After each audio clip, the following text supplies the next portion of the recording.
Good morning, good afternoon to everybody from Rome and Brussels. We are a bit in the middle here. We are now opening the last session. I'm Stefano Manservisi. I'm the Special Advisor to the European Union Commissioner Paolo Gentiloni, Commissioner for Economics. I'm also member of the Advisory Board of IDLO and a former Director General at the European Commission. Now, last panels, as always, have a special task because from the analysis, we must turn into action.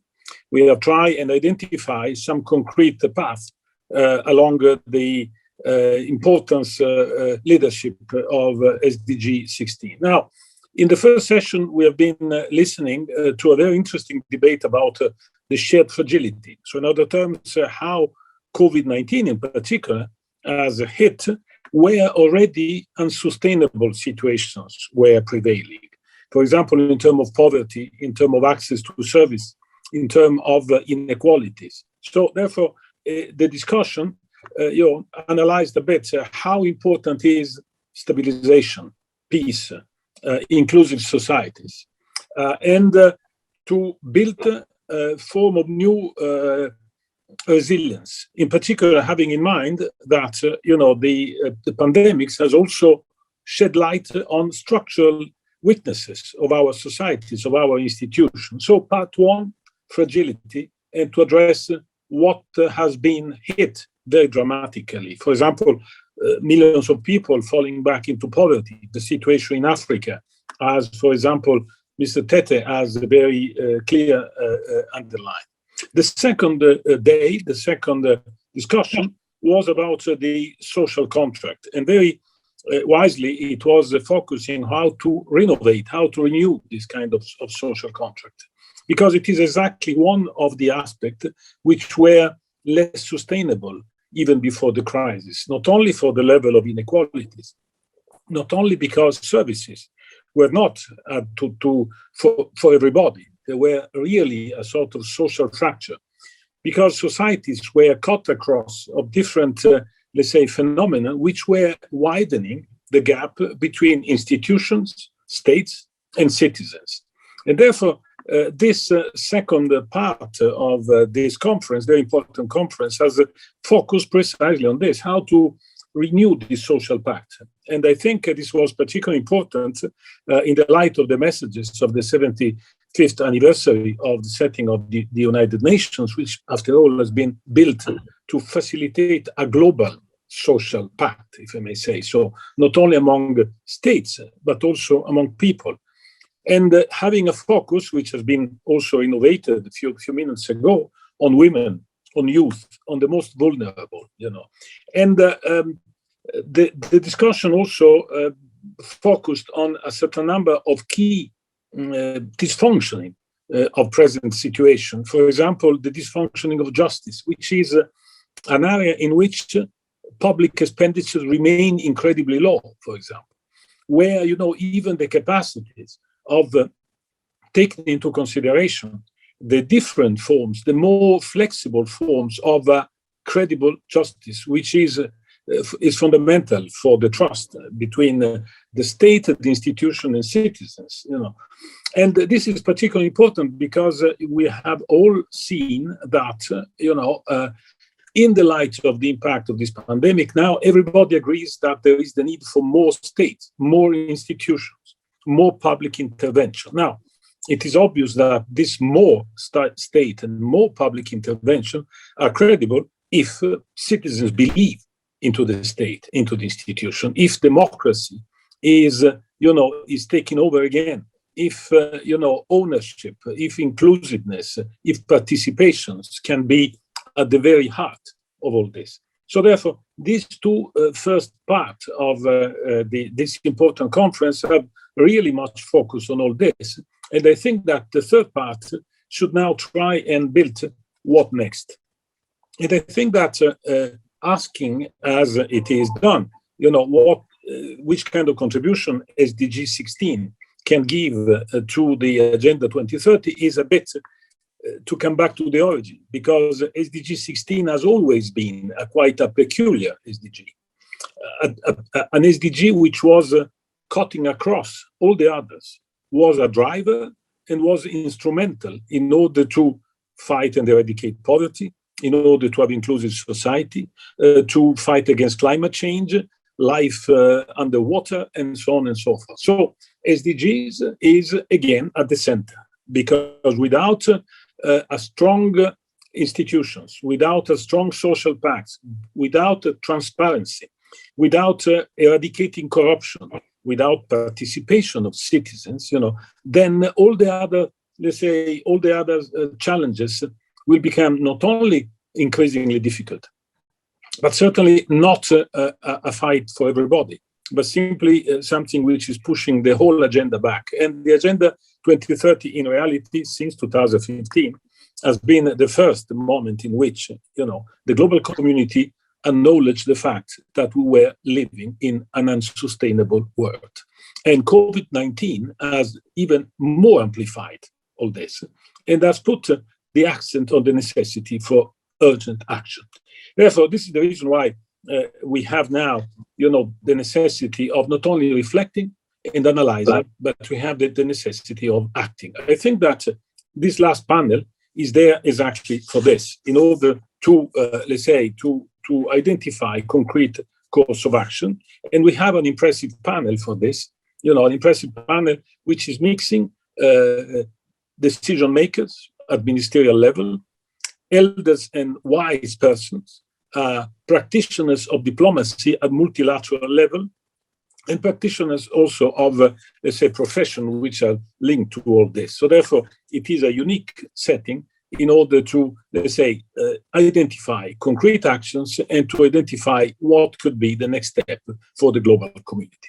Therefore, from this point of view, I will stop here, because I think that not only the panelists, but as much as possible, also in the audience, people can participate and suggest points of view and questions during the second part of this part. Now, I have, first of all, the honor to introduce our first speaker.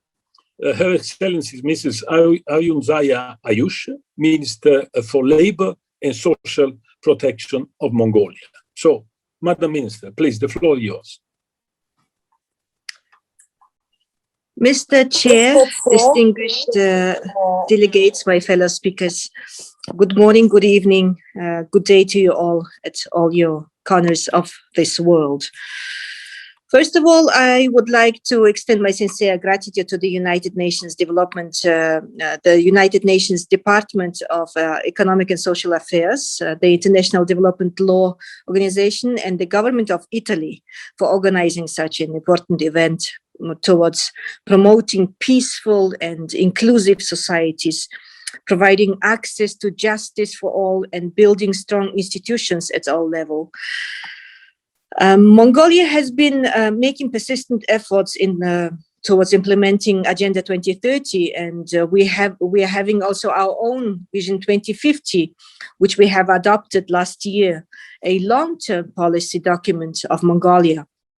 We still are in process of reforming our national legislation in line with international norms and standards on developing a e-governance, human rights protection, building effective social protection schemes in regards of implementation of Sustainable Development Goal, exactly also the Goal 16. One of the objectives of the Vision 2050 of Mongolia is to develop an integrated e-development policy, planning and management to ensure that public services are open, are quick, are responsive, accountable, and accessible to all citizens. Also, in order to save time and also cost being spent for these services. Within this framework between 2020-2024, the government of Mongolia is focusing in this near future on eliminating the requirement for requesting paper documents by government itself, by government agencies, from individuals as also enterprises, fully implement the objective of implementing the prompt receipt of public services after just one-time registration by citizens into one platform, and introduced the unified standard for e-public services through the unified online platform, which is called e-Mongolia. So during this period, the Ministry of Labour and Social Protection is working to digitalize all public services in field of social protection and labour. Currently, out of public services, around 33 public services, we have launched 12 of them on the online system, providing pensions, benefits, allowances, discounts for elderly people, people with disabilities, children, mothers, and people in need for social welfare support, which is covering almost 70% of the population. So the services are given online and are provided into the bank accounts directly. So it gives also an opportunity for equal access to the citizens and apply for social welfare services through kiosks, as also through the banking systems, websites, mobile applications. And you know, during the quarantine time, when the bank offices are closed, people can use e-banking services. So the overall digitalization of public services help increase information transparency of the public sector operations, as also eliminate duplications of activities of the government entities and ensure the coherence of their functions. But most of all, it helps to prevent corruption at all levels of government. So in regards of building inclusive social protection scheme, the government of Mongolia is starting to follow the policy to provide social welfare benefits specifically to vulnerable people. So in this context, the upcoming revision on which we are working right now, revision on the law on social welfare, will determine the legal basis of reducing actually government programs which have failed to reach the vulnerable groups, and expand the range of effective current programs, cutting welfare benefits for unemployed people, but at the same time open and make them capable of working and making them involved into various employment promotion programs.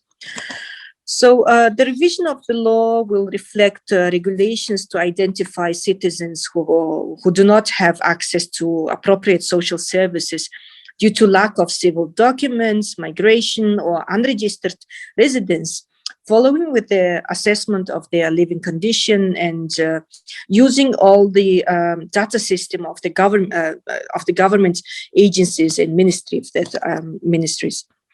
So additionally, in terms of gender equality, just a few words.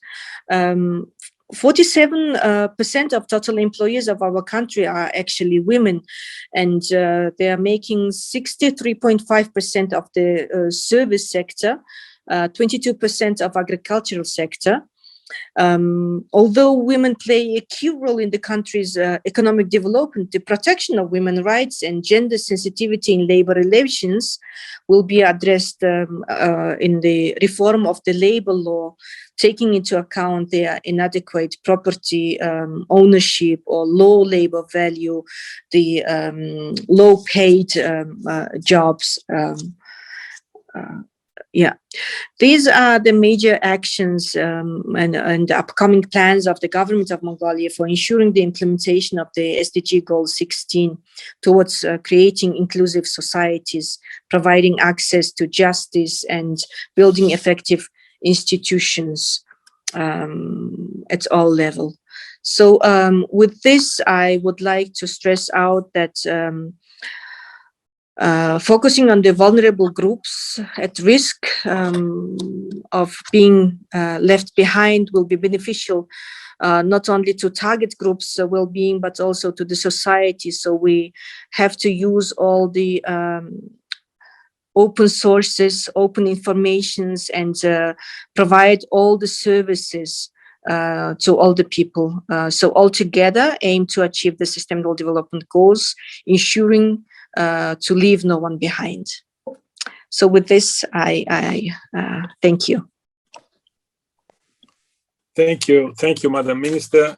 Thank you, very clear. Thank you for your contribution, because it's showing a concrete example on how, around the line expressed by SDG 16, an important member is, let's say, building a new way to connect citizens, services, and state.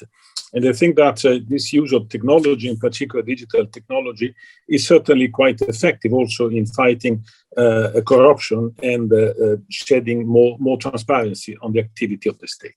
Thank you very much again. Now, I would like to invite Mrs. Mary Robinson, Chair of the Elders, former High Commissioner for Human Rights and former President of Ireland, to share her remarks. Mrs. Robinson, please. Thank you, and good morning, good afternoon, good evening. I would like to begin by thanking IDLO for the invitation to take part in this distinguished panel. When the Sustainable Development Goals were being negotiated by the 193 member states in 2015, I had the privilege of observing the process quite closely, as I served at the time as the Special Envoy of the Secretary General on climate change. It was clear that SDG 16 was proving the most difficult and the most sensitive to get agreement on, which also makes it possibly the most significant, and I believe a framework for moving the 2030 agenda forward, or at times seeing it pushed back. Now, 6 years later, we have another reminder of the importance of peace, justice, and strong institutions, COVID-19, which I know was discussed in detail in a previous panel. Essentially, COVID-19 has exacerbated all the existing inequalities in our world and has shown us the intersectionality between those inequalities, which is a great feminist word. We're more conscious of the links between racial inequality, gender inequality, poverty inequality, the inequality of being marginalized, of being a migrant, of being a person with disabilities, and so on, an indigenous person. And in a way, I think the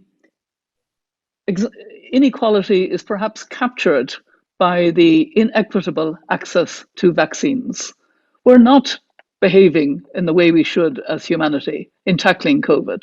We're not seeing the level of cooperation we should. Yes, we saw a wonderful scientific cooperation to get the number of vaccines, an incredible step forward. But at the level of the G7, G20, the UN as a whole, we're not seeing the solidarity of realizing that until we are all vaccinated, basically, no country will be safe and no people will be safe. And it is shocking to see what's happening in India at the moment. So that is a lesson, if you like, in why we need the proper cooperation. I believe we need to have a willingness, as South African have called for, to have TRIPS waiver to enable more manufacturing in southern parts of the world of vaccines to ensure more equity of access, apart from COVAX and other approaches. So that's one issue. On the actual access to justice, the elders, of whom I'm currently the chair, have recognized the importance of access to justice in our world. Indeed, I served on the UN Commission on Legal Empowerment of the Poor, which reported in 2008. And I remember the shock of our report then that some 4 billion people did not have effective access to justice. More recently, the elders were involved in the task force on justice, of which Hina Gilani was a co-chair. And the report Justice for All sees justice as a thread that runs through all 17 sustainable development goals. The report recognizes the global justice gap. It's now 5 billion plus people who don't have effective access to justice. And it makes the case for shifting from a model that provides justice for only a few to one that delivers measurable improvements in justice for all. In other words, a people-centered approach. We need to put people at the center of justice systems and justice at the heart of sustainable development. It is really important. I saw it in practice with Hina Jalani when we went to Argentina for the first discussion of the task force report. And we visited a center there which did put people at the center in providing a whole range of services. And you know, the atmosphere was so empowering, so enabling of everybody to have their voice, etc. It was a good model of the approach that the Task Force for Justice is now calling for. With my fellow elders, we've been involved in seeking access to justice and gender equality. I was pleased to hear the Minister from Mongolia speak about steps on gender equality in that country. And we're doing it as part of the Generation Equality Forum. We've had the Mexican Forum. We're working now towards Paris at the end of June. And the elders have called for increased numbers of women in leadership positions in the justice sector, for increased funding for legal empowerment and justice services that meet the needs of women and girls, for accessible and responsive services that meet the needs of survivors of gender-based violence, for disaggregated survivor-centered data to inform service designs, and finally, ensuring an equitable transition that leaves no one behind. So that's another institutional area where the elders have sought to see how we can support improvement. I'm sure you anticipate that because I'm so focused now on climate justice, I also have to speak about how the justice lens will help us to get a more ambitious climate result in COP26. I've identified about 5 layers of injustice that require that we have a climate justice approach. The first is the injustice that climate change affects disproportionately and much earlier the poorest countries, poorest communities, small island states, indigenous communities who are least responsible for the problem. Secondly, within that, the gender dimension, that women have less power, different social roles, don't have access to credit, may not have land rights or other rights to the same degree in their countries, and still have to put food on the table, go further in drought for water, etc. The third layer is the intergenerational injustice that children have reminded us of. The fourth layer is the injustice of the pathways to development of different parts of the world. The industrialized world, we built our economies on fossil fuel. Our responsibility is to wean ourselves off as quickly as possible and with just transition for the workers and their communities in coal and oil and gas, and in my country, Ireland, peat. The fifth injustice is the injustice to nature herself. And in the fourth injustice, I should have said that the problem for developing countries is we're asking them to develop without emissions, but we're not giving them access to the technology and the know-how and the patent rights and all the rest of it that will help them to go green as quickly as possible.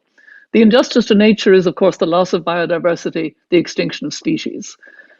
Why do I say that that lens will help us? Because those most affected have a strong moral voice. And I saw this in Paris. It was very striking. We were preparing for that very important conference in December 2015. And the small island states, led by Tony de Bruym, the foreign minister at the time of the Marshall Islands, and indigenous peoples and least developed countries and civil society, were calling for 1.5 degrees to be recognized in the text. We had a mantra in the street in Paris, 1.5 to stay alive. And there was a high ambition coalition formed, which included the United States and the European Union, but it was led by the Marshall Islands, by Tony de Bruym. And it was all about having that 1.5 degrees in the text. Why was that important? Because actually the scientists had never studied that. We had a goal of staying well below 2 degrees and working for 1.5 degrees. So the Paris Agreement asked the Intergovernmental Panel on Climate Change, please tell us what's the difference between 1.5 and 2 degrees. You remember that very important report in October 2018.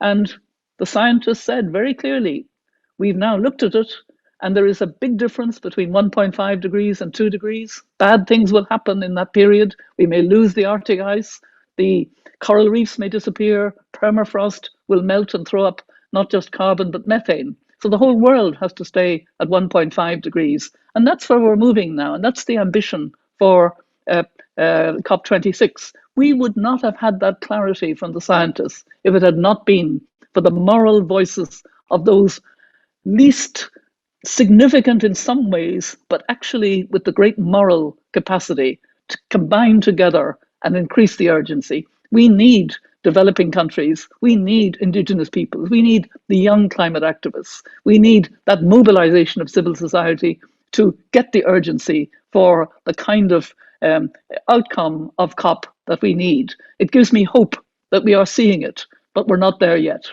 Thank you for listening. Thank you very much, Mrs. Mary Robinson. Very clear after the intervention, explaining what a state Mongolia is doing. Now, your intervention is calling all the attention back to the global values, to the global way of, let's say, enforcing justice, which is the best way to create inclusive society and to take care of the weakest, of those which are always at risk to be left behind, in spite of the global agreement on key concepts like climate change. And I think that the climate change related justice is one of the most important to be declined then into different dimensions. So thank you very much.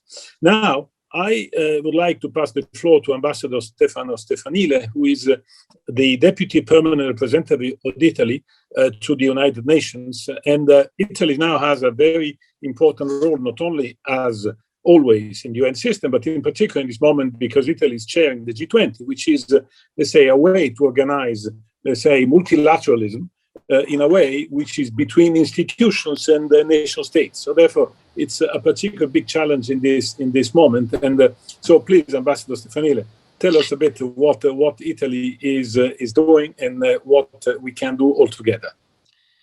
Thank you very much, and warm greetings to all from New York. I'm very pleased to be part of this discussion, and what I will do is I will try to bring to the table the perspective of a permanent mission that operates daily here in New York, participating in many debates and initiatives related to the implementation of the SDGs. So the point of view of a practitioner, as you said in your introductory remarks, I'm not certainly a decision maker.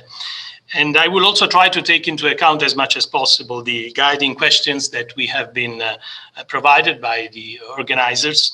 And the first of these guiding questions has to do with the catalytic function of SDG 16 vis-a-vis the other SDGs, something that has already been evoked in previous intervention, and the relation with the overall implementation of the 2030 agenda. Now, as I said, being here in New York and participating in many debates of this kind, I know that there is a general tendency to consider each of the SDGs as particularly important and as particularly overarching. But one can safely say that SDG 16 is indeed among the most encompassing, pivotal and enabling SDGs of the entire 2030 agenda. And to prove this point, I try to decompose, to deconstruct and analyze the formulation of SDG 16, not a concise version that we normally use, peace, justice, and strong institutions, but the extended one that appears formally in the 2030 agenda. And the reason why I embarked in this exercise is that I was also lucky to be at the Rio +20 conference in 2012, and then in New York in the following years, during the negotiations on the SDGs. And I do remember the extreme care and the extreme attention that was being put at that time into the formulation of each of the SDGs. Every single word was carefully pondered and scrutinized, as everybody knew that it would have impact on the perimeter and future implementation of each SDG. So SDG 16 is about promoting peaceful and inclusive societies for sustainable development, and that's the first segment, but it's also about providing access to justice for all, and it is, as a third segment, about building effective, accountable, and inclusive institutions at all levels. This is an important addition. So if you look at each of these segments, you can get a clear idea of the particularly wide spectrum of issues that are raised under this formulation. And you can also get a sense of the numerous interrelations existing with the other SDGs. For example, as regards to the first segment, peaceful and inclusive societies evokes a number of crucial topics: reduction of international and domestic violence, tackling any kind of abuse, fighting exploitation and human trafficking nationally and also internationally, but also promoting equity, equality, and non-discrimination. The second segment, access to justice for all, involves promoting the rule of law, tackling crime, including corruption, bribery, as well as illicit financial flows of any kind, combating terrorism and violent extremism. So it's a very ample segment. And the third one, effective, accountable, and inclusive institutions, well, this brings in the sphere of fundamental freedoms and human rights, including access to information as a prerequisite of democracy, and the fight against all sorts of discrimination and inequality, not only at the level of domestic societies, but also with regard to international institutions. And in this respect, it is interesting to note that the objective of fighting inequality within SDG 16 refers also to the broadening and strengthening of the participation of developing countries in the institutions of global governance. For example, one of the indicators of SDG 16 relates specifically to the proportion of members and voting rights of developing countries in the IFIs. And the expression effective, accountable, and inclusive institutions may also be referred, for example, to the important negotiations and discussions on the reform of the Security Council. Italy would add another adjective, which is democratic, but the discussion gravitates around these concepts. So all in all, this is to say that the tripartite dimension of SDG 16 describes the institutional and social environment where citizens can be protected, fulfilled, and empowered in their rights and capabilities. So this deconstruction exercise reflects pretty well, I think, the ample perimeter of SDG 16 and its degree of impactfulness on the overall 2030 agenda. And this transpires also very clearly from the high number of custodian agencies which are responsible for different indicators in SDG 16. Now, another guiding question relates to the interrelation of SDG 16 with the pandemic crisis. This has already been evoked as well. I know that this was the main subject of day one of this conference. Well, just a few words on this. Having impacted, although in different ways, on all aspects of human life, COVID-19 has certainly not spared SDG 16, which has been hit hard.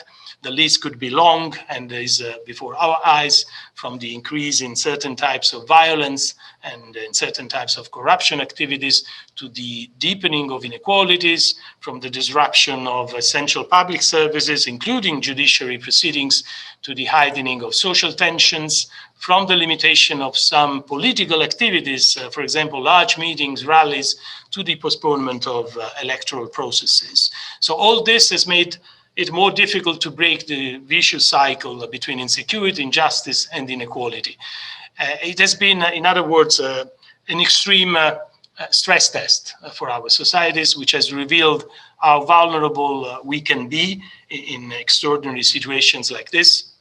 But at the same time, and for the very same reason, the pandemic has also dramatically emphasized the importance of fundamental freedoms and rights, the importance of good governance and the rule of law, proving that SDG 16 must be indeed one of the guiding stars, I would say, in promoting a better recovery from the pandemic and in building resilience to future shocks and crises. And this is the moment to do it, because as we know, many countries in the world, including mine, are planning unprecedented levels of public investments to get out of the current crisis and to devise their future. The Italian Parliament has just approved Italy's recovery and resilience plan. It is a huge plan, mobilizing a macroscopic amount of funds, of which 210 billion euros coming from the EU Next Generation program.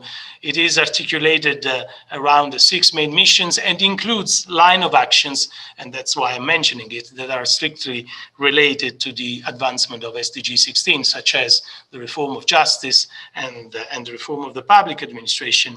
So all the states that have the possibility to make such investments, and in Europe this has been crucially facilitated by the gluing factor of the European Union, well, they have to seize this opportunity. And we may say that this is also an opportunity, as you said, Mr. Moderator, in your introductory remarks, to rebuild full trust between the state and its citizens and to renew the social contract, which is at the foundation of our societies. We cannot, of course, forget that many states cannot rely on their own resources, or they cannot rely on solidarity coming from regional organizations they belong to. So international cooperation and assistance remains key. For this reason, Italy continues to promote the rule of law, the access to justice, capacity building as a thematic priority of its development cooperation programs. We do this bilaterally towards several developing countries, but we do this also in conjunction, in cooperation with relevant international organizations. And as a concrete example of this, I would like to mention a specific program that we have with IDLOs, with the IDLO in that regards the support to be given to least developed countries for investment contracts. So it's a way by which the UN, IDLO, and Italy and the European Union, with their financial support, try to help LDCs to attract and manage foreign direct investments. And this goes to the core of SDG 16 in terms of strengthening institutional capacity. You mentioned our presidency of the G20, Mr. Moderator.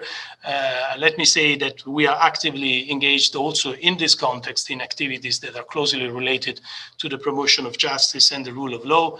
As recalled yesterday during one of the sessions of this conference, we are advancing the work on the fight against corruption, a key dimension of SDG 16, and we are trying to promote the adoption of high-level principles on corruption related to organized crime. And the upcoming UN General Assembly special session on the fight against corruption next June will be a timely opportunity to achieve further global advancement in this crucial sector. There is one last point, if I may have one more minute. One of the guiding questions is also about the most challenging issues pertaining to SDG 16, also has resulted so far from the voluntary national reviews that have been submitted. Well, I think one of those challenges has to do with the issue of measuring the advancement in the SDG 16. The indicators that have been elaborated by the UN Statistical Commission for the SDGs, including SDG 16, are certainly very effective, but their use requires adequate technical capacity, which is not always available. So here too, international cooperation is needed to assist developing countries in strengthening their statistical capacities. And also on this front, Italy is engaged. We are supporting a specific program initiated by the Deputy Secretary General of the United Nations in 2019, which is consistent with this priority, and it's called Data for Now initiative. There would be, Mr. Moderator, many other issues, the role of women, the role of the youth. Climate change has been evoked, and we are also partner with the UK in the organization of COP26. There is the issue of an approach which must be whole of government and whole of society. So many things that cannot be covered right now. I would stop here, and I would certainly look forward to listening to the following panelists. Thank you so much. Thank you very much, Ambassador Stefanile. I'm obliged to recall to remain within the limit, the time limit, otherwise will not give floor to others which are willing also to intervene.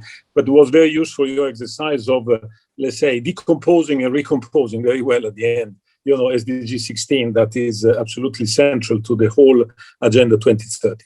Now, I would like to turn to Ambassador Thomas Guerber, Director of DCAF, the Geneva Center for Security Sector Governance. Please, Ambassador.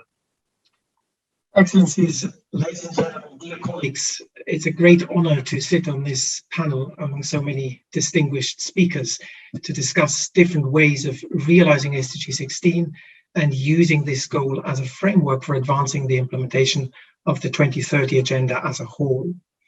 I would like to thank IDLO, UNDESA, and the Ministry of Foreign Affairs and International Cooperation of Italy for inviting me to be part of this panel on this important topic. My name is Thomas Guerber. I'm the director of DCAF, the Geneva Center for Security Sector Governance. For those not familiar with DCAF's work, our organization is dedicated to improving the security of states and people within a framework of democratic governance, the rule of law, and respect for human rights. DCAF recognizes that a democratically run, accountable, and efficient security sector is fundamental to people's livelihoods, to reducing poverty and the risk of conflict, and also to creating an environment conducive to sustainable development. Ambassador Stefano Stefanile has been very eloquent in reminding us of the 2030s agenda recognition that sustainable development cannot be realized without peace and security, and peace and security will be at risk without sustainable development. This axiom, which is enshrined, of course, in SDG 16, continues to provide a very powerful vision for a peaceful, just, and inclusive society. I would also like to emphasize or reiterate what previous speakers have done already, which is to highlight the intrinsic catalytic function of SDG 16 as this both an outcome and an enabler of the entire 2030 agenda. And I would also like to emphasize the importance of the principles of good governance in all of this discussion. And around SDG 16, this principle of good governance represents, or is included in many of the key targets related to this particular sustainable development goal. And good governance, of course, provides a powerful guiding tool to unlock progress and to realize the full potential across the SDG spectrum. So while all public institutions should, of course, be guided by this principle of good governance, at DCAF, we lend a particular focus on the good governance of the security sector or within the security sector. Through the SDG 16 targets, the 2030 agenda pledges to tackle core factors hindering peace and security. It is thought a key requirement, and I would argue an indispensable precondition for the realization of SDG 16, that security sectors are both effective and accountable within a framework of democratic control, rule of law, and respect for human rights. And I'd also add, going back to your earlier remarks, Stefano, on fragility, that obviously, a strong and effective and accountable security sector is also, and that has been confirmed empirically in many different contexts, essential, an essential means to reduce fragility around the world. In the past year, we've seen a number of examples of poor governance of the security sector around the globe. Needless to say that in many instances, COVID-19 has further exacerbated situations characterized by poor governance. Black Lives Matter protests in the United States and the End SARS protests in Nigeria, for example, have essentially revealed weaknesses of governance, most notably a lack of accountability. We at DCAF see such examples as powerful reminders for all countries of the need to address such weaknesses and further strengthen the principle of good governance of and within the security sector. In our experience, there is one group of stakeholders that play a particularly important role in ensuring good governance in this sector: the oversight bodies. While COVID-19 has made life very complicated for many oversight actors and has sometimes prevented them from functioning properly, Our experience has shown that enabling these oversight bodies to perform their vital function can go a long way towards ensuring that societies remain within the boundaries of the rule of law, particularly during a crisis like COVID-19. So let me briefly focus on 3 different types of oversight actors and their roles during particularly crisis or pandemic situations: parliaments, civil society organizations, and ombuds institutions. Parliaments obviously play an important role in drafting and passing laws, and in monitoring and overseeing the implementation of existing laws. And as we've seen during the pandemic, their function is particularly vital when the executive has claimed far-reaching emergency powers, which often come with an increased risk of deliberate abuse of power for improper motives, and the undermining of human rights and rule of law processes. It was quite impressive for us to see how in countries like Burkina Faso, Georgia, or the UK, parliaments deliberately made use of tools already at their disposal to actively monitor and oversee the government's COVID-19 responses by establishing new committees, new structures, or by operationalizing and strengthening existing committees, by convening public hearings and extraordinary sessions, or by conducting visits to inspect and monitor compliance with certain legal provisions. We've seen from our own experience how decisive such activities have been in ensuring that a government's measures against COVID-19 have been measured and appropriate at all times. Parliaments in other countries undertook consultative approaches to develop new innovative responses to COVID-19. In Chile or in France, for instance, MPs initiated consultations with the public to provide insight into the effects of COVID-19 on society, including gender-related impacts, with a view to building back better. Similarly, in Kyrgyzstan, after a significant rise in reported cases of gender-based violence during the pandemic, a group of women PA, with the support of civil society organizations, proposed changes to the criminal code relating to gender-based violence, which were then passed and signed into effect by the president. Such examples clearly illustrate the important role parliaments can play in designing appropriate legislation relating to crisis situations and in ensuring the implementation of this legislation in a way which is inclusive and which responds to the security needs of the public. The second category of oversight actors I'd like to highlight are civil society organizations, or CSOs, which have a unique capacity to provide oversight in crisis or pandemic situations when access to citizens and to communities is often limited due to health and safety measures. In Zimbabwe, for instance, a CSO called Zimbabwe Lawyers for Human Rights created a telephone hotline to report human rights violations related to the country's COVID-19 response, and successfully filed court applications on behalf of citizens who were assaulted by police officers enforcing lockdowns, thus strengthening accountability of the police. In many contexts, civil society organizations have also been active and vocal in shedding light on corrupt behavior, such as the misuse of large sums of money dedicated to the COVID-19 response.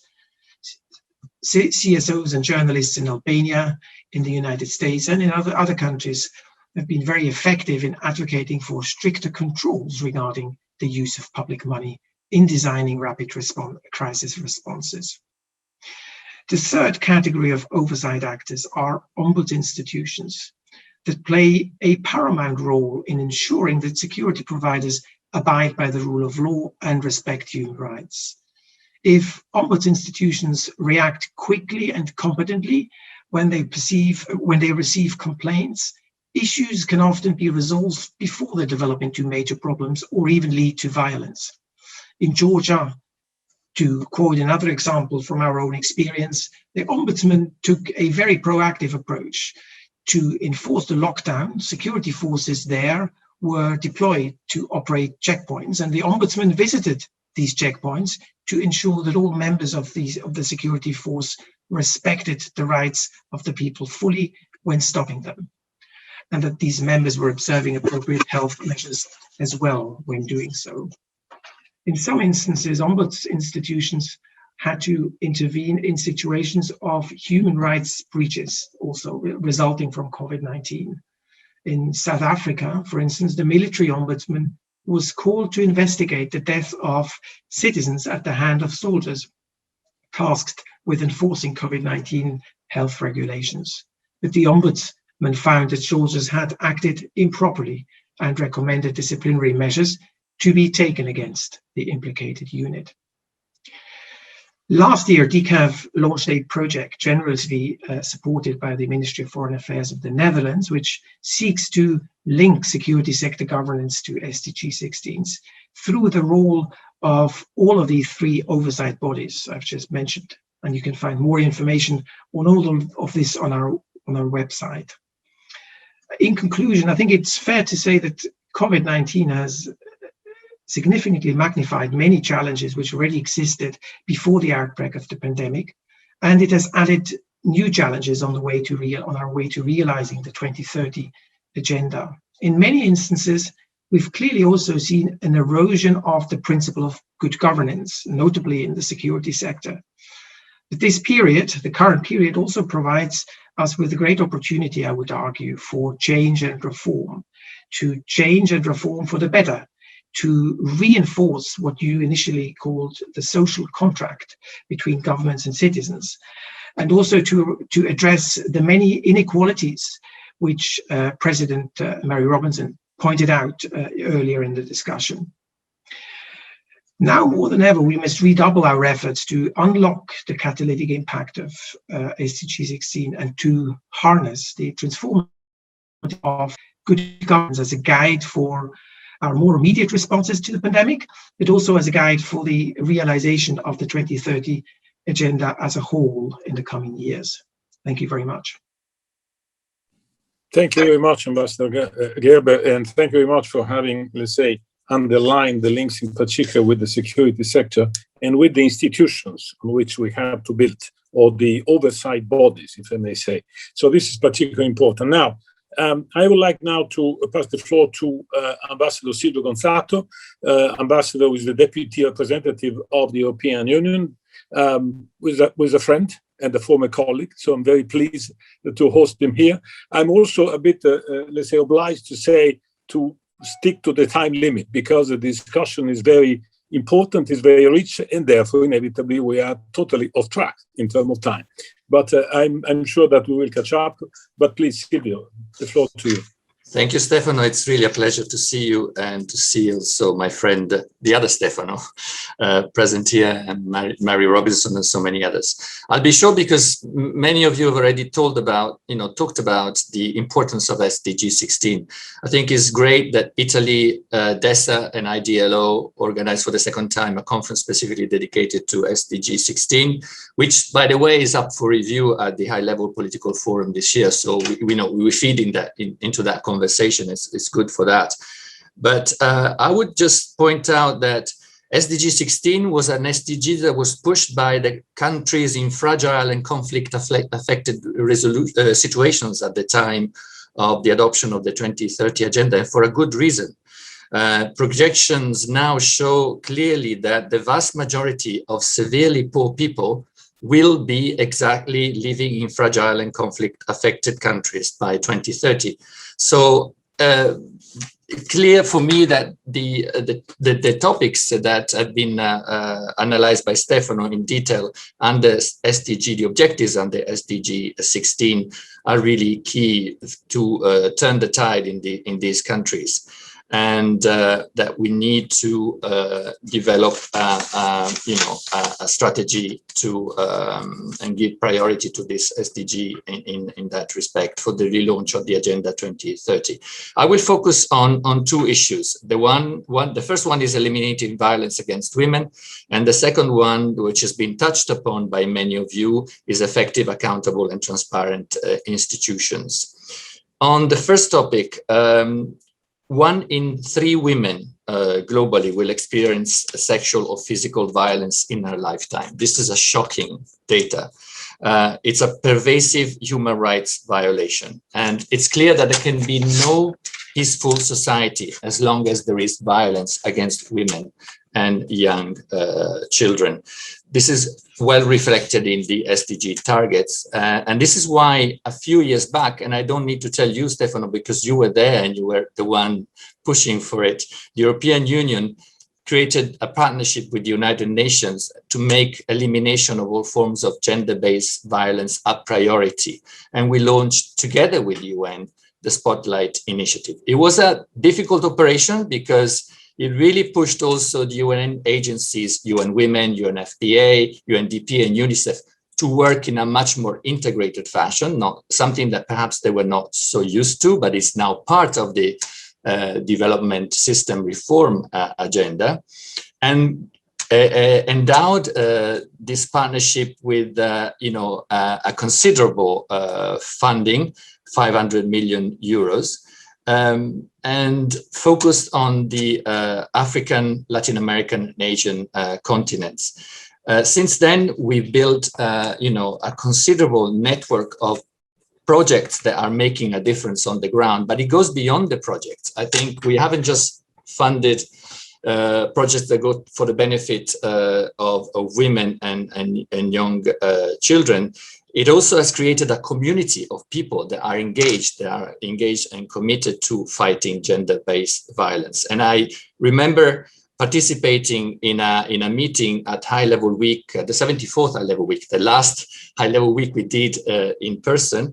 And it was impressive to see the strength, the magnetism, the commitment in the room on this issue. And clearly this became even more topical after the COVID-19 pandemic struck all our countries.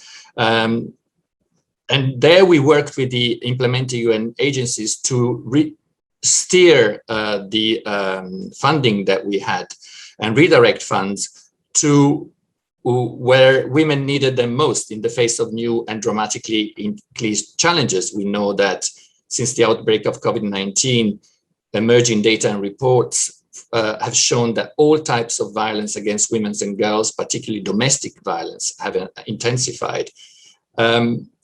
And when the Secretary General published one of its report on the impact of COVID-19, the one specifically on violence at home, and appealed to the international community to act on it, we were amongst the promoters of an initiative, a declaration that gathered in the end 146 UN member states and observers at the United Nations. And we committed to make prevention and redress of violence against women and girls a key part of the COVID-19 response. And since then, because declarations are good, but you need action, 121 countries have adopted measures that strengthen support for women victims of violence during COVID-19. So it really contributed to raising awareness about this hidden pandemic, in fact, that was happening in parallel to the epidemiological crisis. Besides that, we've also co-founded together with UN and particularly Amina Mohammed, the Group of Friends for the Elimination of Violence Against Women and Girls. It was created last December to ensure a concrete follow-up to the appeal by the Secretary General, but also to improve coordination within the UN system. So again, in line with the development system reform. It is now one of the largest, if not the largest, group of friends at the UN, and includes, of course, partners like Italy and other UN member states, IDLO, and United States. So we see this group as a way of galvanizing the capacity and political will to put an end to violence against women and girls in all settings and in the context of the recovery. In the run-up to the CSW, for example, we managed to discuss concretely what would be the priority we would like to pursue collectively at CSW, and how we would ensure that the outcome document of CSW would reflect such priorities. So it's a very operational group of friends, let's say.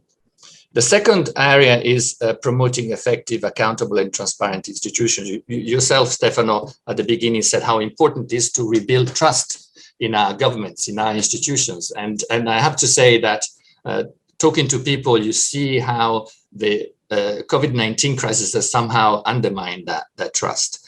We have a number of instruments to support partner countries in this area. I would like to quote three. One is budget support in the form of state building contracts. The second one, which has become critical because of COVID-19, is support to the health sector institution, and the support to investment and financial sector, and finally digitalization.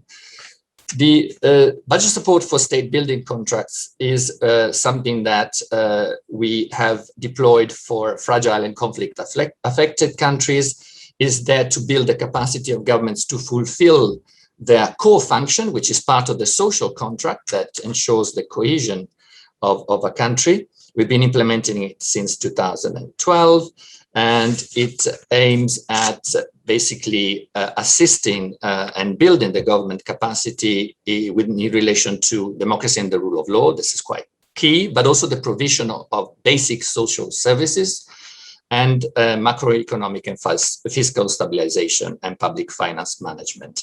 And we've covered 23 countries with 3.9 billion between 2012 and 2018, and we are in the process now of evaluating how this has been effective.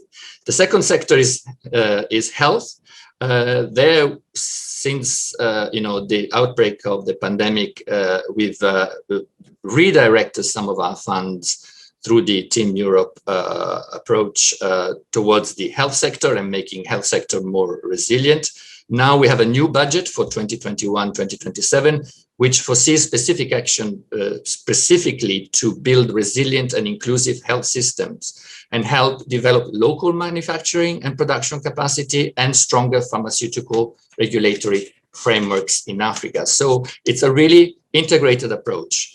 An effective health system, funding for local manufacturing, developing skills in that respect, and developing know-how, but also developing the appropriate regulatory framework so that we can contribute to establishing a sustainable system that will help these countries manage and prevent future crises. And this will be at the heart of the Global Health Summit that we are organizing with Italy in May. On the investment and financial sector, Stefano already mentioned this project that we are doing together with Italy and IDLO on an investment support program for the least developed countries. This is something that, where they need technical assistance in order to attract foreign investment. And it's a topic which will be at the heart of the LDC 5 conference in Doha in January 2022. So I think it's very important. Finally, on digitalization, I think it's important that we underline this aspect too, because with the pandemic, the digital world has really come into our lives and has become, an element of discrimination, if you want. Either you had access to digital services and access to the digital world, or you were excluded. The famous digital divide became even more evident in that context. And we have developed, we have set out our policy in this area with the 2030 Digital Compacts, which outlines the European way for the digital decade. For us, the starting point is an open digital economy based on the flow of investment and innovation as an engine for prosperity. At the same time, for us, the principles are a level playing field in digital markets, a secure cyberspace, but one which upholds fundamental rights online. And so we are in the context of different discussions which are happening here at the UN, firmly pursuing a human-centered approach to digital services, which are important for the full exercise of our citizen rights in this day and age. So I'll stop here, Stefano, because I'm conscious of the time, and then we can have a discussion. Thank you very much, Ambassador Gonzato. Thank you very much, Silvio, and thank you also for recalling the importance of the Spotlight Initiative, which is very close to my heart. But that, apart from me, it's a good example on how we can build, let's say, together global experiences which are going from the center to the local, very local, and mobilizing communities. Thank you very much. Now I would like to give the floor to Mr. Gerald Abila, attorney and founder of Barefoot Law in Uganda. Please, Mr. Abila, and again, I plead in order to remain within the time limits, because now we are quite almost totally off track. Thank you very much. And I count on the Ugandese discipline from this point of view. Thank you. Thank you, Stefano, for the introduction and that wonderful moderation. I guess much of it has been said, so I'll go straight to what I intend to speak about today. But before I do that, thank you to the IDLO, UNDES, and the Ministry of Foreign Affairs and International Cooperation of Italy for organizing this forum. Excellencies, panelists, and partners joining us today. Good morning, good afternoon, and good evening. Greetings from Kampala. It's nice seeing Mary Robinson again, and I hope we can again meet in future post-pandemic. I'm glad to be back to such an event. The first time I attended an event around the SDGs was at the UN ECOSOC 5 years ago, which marked 1 year since the establishment of the development goals. At that time, my presentation was focused on convincing the world on the role technology plays in achieving the global development goals. But today, 5 years later, it's my honest belief that the technologies necessary for us to achieve universal access to justice exist. Our major limitation is creative thinking and innovation in directing these technologies towards achieving this goal. It's with this note that my talk today will be centered around the ethical and equitable access to new and emerging technologies, digital human rights as a bedrock for universal access to justice, and how we can leverage this to achieve SDG 16 as we build back better. Briefly about me, my name is Gerald Abila. I'm the founder of Barefoot Law, which through the innovative use of digital technologies empowers people to develop legal solutions to their justice problems, in the end eliminating access to barriers affecting access to justice. We pioneered a model in 2012 that uses digital technologies to provide first-line pro bono legal assistance to users. Our goal by 2030 is twofold. From a legal perspective, we envision a world in which vulnerable people can access the law at their fingertips all across Africa. From a technology perspective, we envision a situation where technologies will be so advanced that artificial lawyers or e-lawyers will be as accurate or more accurate than natural person lawyers. And yet here we are in 2021, in a world that has been so devastated by a pandemic, in a world in which, as has always been, individuals and communities are constantly living in a world in which their rights, safety, equality, fairness, and justice are hardly observed, a world in which access to the law and justice is inadequate. And as a result, communities are prohibited or held back from flourishing, 5.1 billion of them. This pandemic has made the situation even worse. It started off as a health crisis. In many ways, it's turning into a rule of law crisis, meaning a lot of the challenges that have arisen during this pandemic will need a channel in which they can be resolved. And this is a chance for us to try and build back better. We can build strong global societies founded on these principles and using the SDG 16 as a foundation for other SDGs. In fact, like Stefano mentioned in his opening remarks, SDG 16 cuts across almost all SDGs. I consider SDG 16 the 0th SDG because without it as a bedrock, it's a bit difficult to achieve other SDGs. Without access to justice and the rule of law, achieving other SDGs is really a bit of a challenge. Excellencies, distinguished guests, in line with our theme today, SDG 16 has a framework for moving the 2030 agenda forward I want to highlight a few actions that are necessary at both a global and a national level that can ensure we can harness innovation and emerging technologies to achieve this goal by 2030.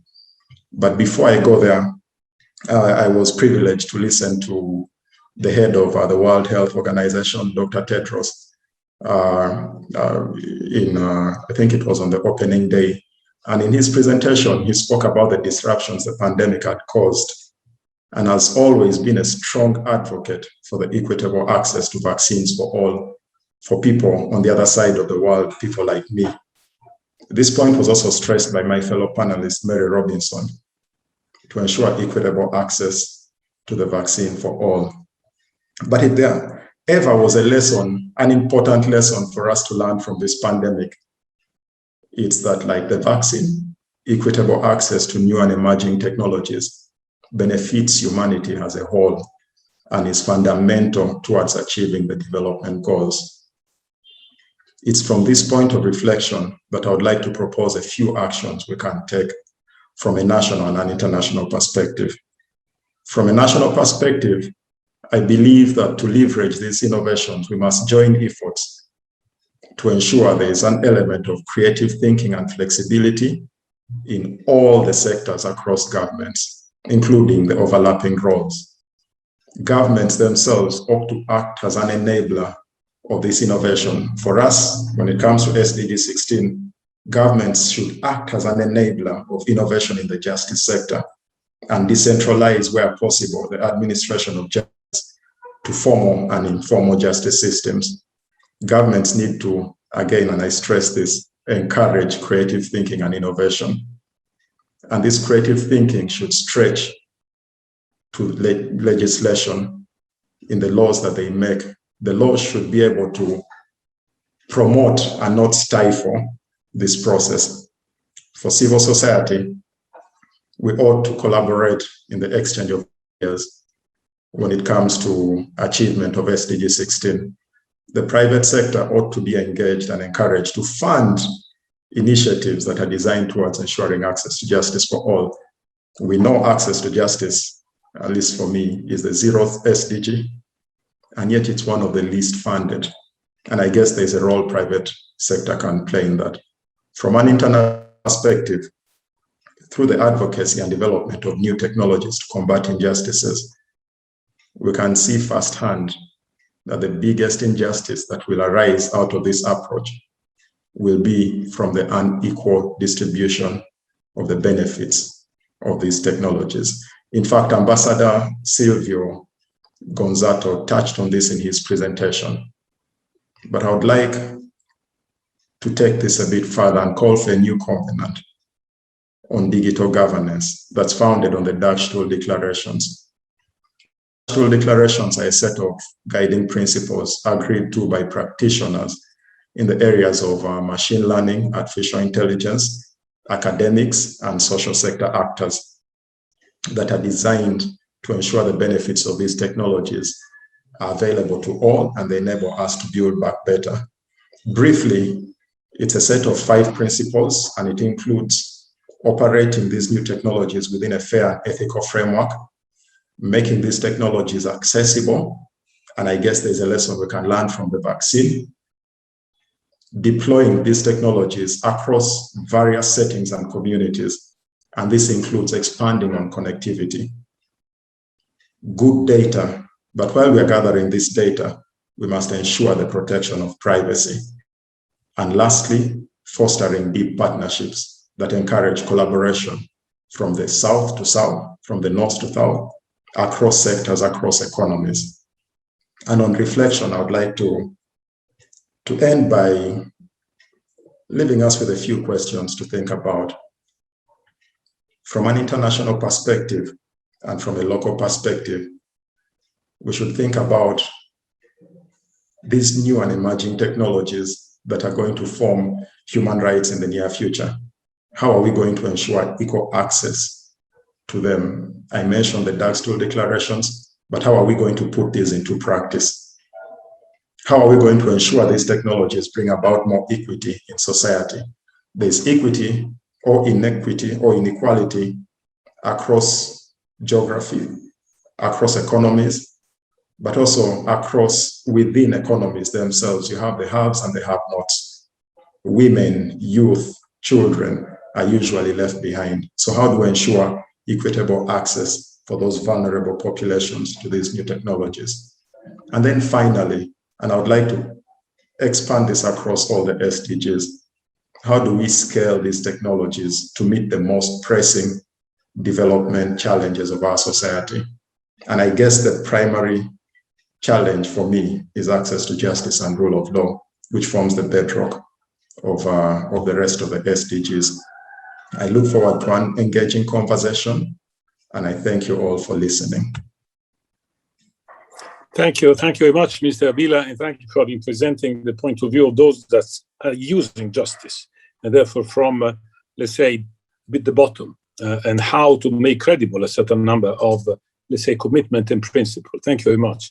Now, I would like to pass the floor to our last panelist. Again, a call to remain within the 5 minutes. Mr. Michael Zammit Cutajar, former head of UNFCCC secretariat and climate change negotiator for Malta. Please, Mr. Zammit. Thank you, Mr. Manservisi. When I was asked to take part in this exercise, I wondered if I would be an intruder here. SDGs are not my world. I only know the first one, really, which holds the key to everything else, poverty reduction. But when I read SDG 16 talking about justice and accountability, I felt at home. From my climatic perspective, at home as well, because I would be sharing the floor with Mary Robinson. 3 points or three themes. One is that the climate action is founded on the 1992 convention as 197 parties. It remains the foundation of everything that has been done since then. It's the only instrument to have been ratified by the United States of America. And it talks about equity, it talks about responsibility, it talks about accountability.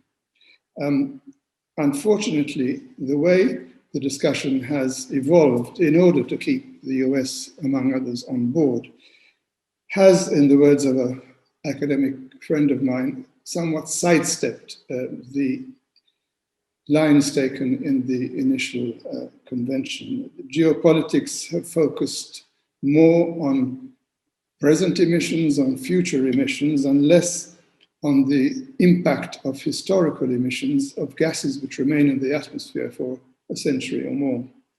The Paris Agreement is great, but it doesn't look back, it looks forward, and all it does looking forward is tell governments, please do the best you can. It doesn't tell them what to do and doesn't penalize them if they don't do it. Do the best you can and improve your ambition every 5 years. It's not very convincing, but it's the best that was done, best that could have been done. Against that background, I see a hopeful shift from climate as a burden to be pushed onto somebody else, a negotiation to limit one's own input, to a view, a more positive view of a climate as an area which provides opportunities to grow better, somewhat similar rhetoric to that we are using in the dealing with the pandemic. Same issues arise though. The key to the future of growing better is technological innovation. Who is going to undertake that innovation and who is going to benefit from it? Who is going to control it? And here, is it a question of competition to make most money, or is it a question of sharing? And what we see from the COVID area is not encouraging, as Dr. Tedros told us a few days ago. So another point also, which is typical of many international discussions, is a lot of nice words, a lot of greenwash, but not enough accounting. And I think anything that can be done under SDG 16 to put emphasis on accounting and accountability can only help in the climatic area as in others. Last theme, echoing Mary Robinson, echoing Mr. Abila, is justice, climate justice. Justice for the easiest topic, if you like, is justice for the displaced haves, people who have something, have a job, and lose it because of transition to another technology, coal miners typically. justice for have-nots, people who are poor and are struggling to get out of poverty. One of my early memories of work in the UN was at the Stockholm Environment Conference in 1972, the sole head of government present, Mrs. Indira Gandhi, declaiming that poverty is the worst form of pollution. In the present climatic discussion, there must be an effort by the developed countries in their ambitious emission reductions to make space for growing emissions in the context of beating poverty, especially in sub-Saharan Africa and in the Indian subcontinent. Third point, very specific to climate, there are certain cases where you can adapt to the impacts of climate change with support from outside, perhaps, but there are others where you can't. If sea level rise wipes out the Marshall Islands or wipes out a big chunk of Bangladesh, you can't adapt. You just got to go somewhere else and make a new life somewhere. That is what is called loss and damage, and that is something which really requires a very clear focus. One of the themes that is bound to be addressed in Glasgow coming up in a few months, hopefully, is that for years now, the developed countries have had a commitment to mobilize annually $100 billion, and in support of developing countries, mitigating and adapting, and they are far behind this commitment. That must be a way forward. And last point, trying to be very brief here, justice for future generations. It's nice to say, and it's quite easy to say it, but it is a challenge to democracy. The cases I can remember of speaking to a political official who declaims with confidence what is going to happen in his country in 25 years' time were not cases of democratic governance. If we're going to beat the climate issue in a democratic context, democratic leaders have to learn how to look beyond their electoral noses and take actions now which have benefits not just in a few years' time, but in the future. 2050 is very far ahead for that. 2030 is much closer, and I'm very, very much encouraged by the new political focus on getting things done by 2030. And the last point from the recent headlines, which I haven't quite digested, is that the German Constitutional Court in Karlsruhe, I think it was yesterday or the day before, declared that the present Climate Protection Act, the present policy instrument of Germany for dealing with climate change is insufficient to protect the interests of future generations, and calls upon the government not only to do better, but to do more. With those few words, I think I keep you back in your time limit by a few minutes. Thank you, Mr. Nansel. Thank you very much, Mr. Zammit. And, there is one point which is coming out, you outlined very clear. Climate justice will be one of the key challenges, if not the key challenges, which is unifying under maybe a different perspective, but shared by everybody, the credibility of all the actions that the international community and member states will put in practice. Now, we are very close to the end, but maybe there is the possibility to have two telegraphic questions for two telegraphic answers. So I think I have a question from Mrs. Adil Abdelaziz, the Executive Director for the Jordan Center for Legal Aid, and another one from Dr. Khalid Kozer, the Executive Director of GCAF, the Global Community Engagement and Resilience Fund. Please, Mrs. Abdelaziz. Hello, everyone. Thank you very much for this very important session. And my question is that with the pandemic, we have seen increasing crackdown on civil society, and the space has indeed shrunk even more for their practices and their operations, and that has undermined. That has a tendency to undermine oversight and accountability.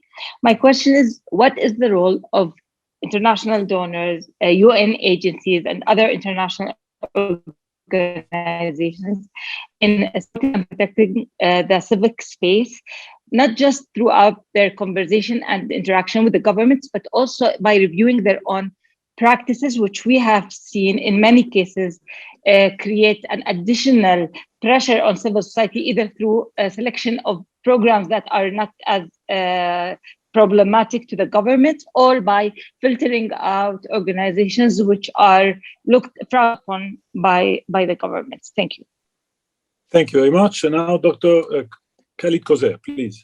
Thank you very much. I'm the Executive Director of the Global Community Engagement and Resilience Fund, GCAF.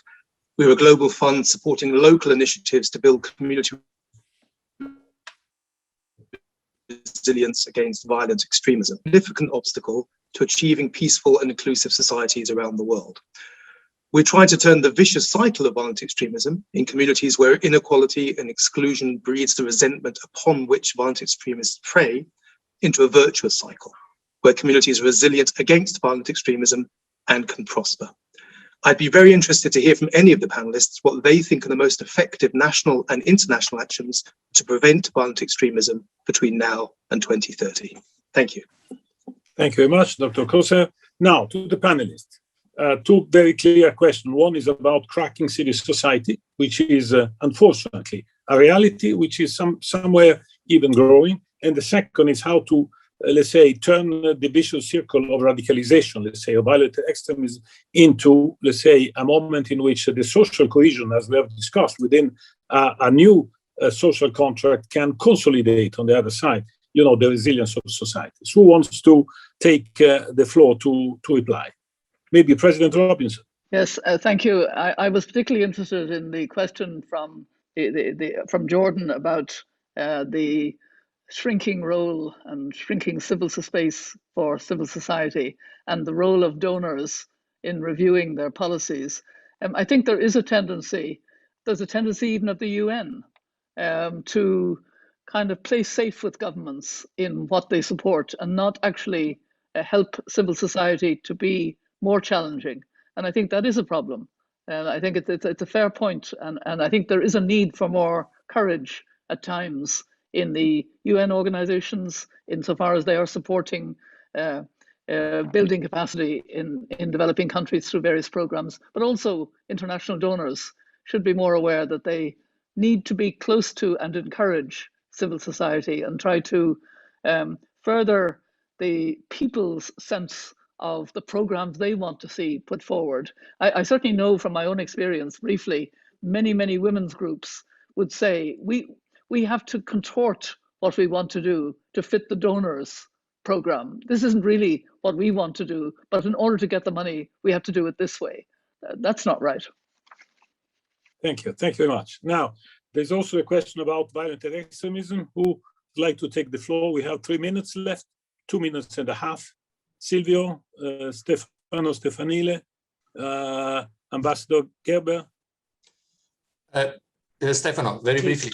I think, as you said, renewing the social contract is important. So assisting governments in fragile context to provide those basic services, to regain the trust of their citizens is an important part in the fight against radicalization. There's, of course, also this sort of more repressive side of it, you know, is like tracking radical websites, tracking radical activities online, try to fight proselytism online, etc. But I think we need to develop positive narratives. We need to be in the digital space with a positive message. And in the EU, we have this radicalization awareness network, which works with you know, people in prisons, works with people in educational establishments, and really looks at the best practices. And I know that we've developed now also cooperation projects with partner countries and try to, you know, use the experience and know-how that we have there and help them also address similar problems. So that's an important aspect of it. Thank you very much. Ambassador Stefanile, yes. Yes, thank you. I just wanted to comment briefly on the issue of maintaining civic space open Maintaining a space where civil society can operate freely and with effectiveness. And following up to what Madam Robinson already said, which I fully concur with, this is an issue which does not affect only countries in conflict situations or developing countries. I mean, this is something that relates pretty much also to the developed world, let's put it this way, especially at this time of COVID, because inevitably COVID-19 restrictions have impacted also on civic space, on the possibility for civil organizations to fully express their potential and put in place their activities. So this is a matter, for example, in these situations in the development world that we need to be vigilant on. And in these matters, what is essential is the overview of parliaments, for example. I mean, all the laws, the emergency decrees that have been adopted so far to manage the pandemic crisis have been subject to the vigilance and the scrutiny of our parliaments in Europe and Italy for sure. And this helps, of course, in keeping the balance and ensuring that all measures that have been adopted maintain an emergency character strictly for the time needed to overcome the crisis and keep into account, in any case, to the full extent possible, the need for civic society to remain active. Thank you. Thank you very much. Now we have finished our time. I'm very happy not to have the space to make final conclusions because you did it very well, and in particular, you put conclusions in a dynamic way. So we concluded this discussion, we have to start action. And I think that the way in which you have described this shows the importance and the necessity of being together in doing this. UN, states, civil society. I think this is the best way to implement SDG 16, to create this new way of working together and to have common objective. So thank you very much again for this, for your participation. A pleasure and an honor to have been with you this afternoon. Now, we will listen the final conclusion. I will pass the floor to Minister Leonardo Bencini, of the Italian Minister of Foreign Affairs, in order to moderate the final conclusion panel, which will give the way a bit for the actions for the years to come. Thank you very much again to everybody, and thank you again.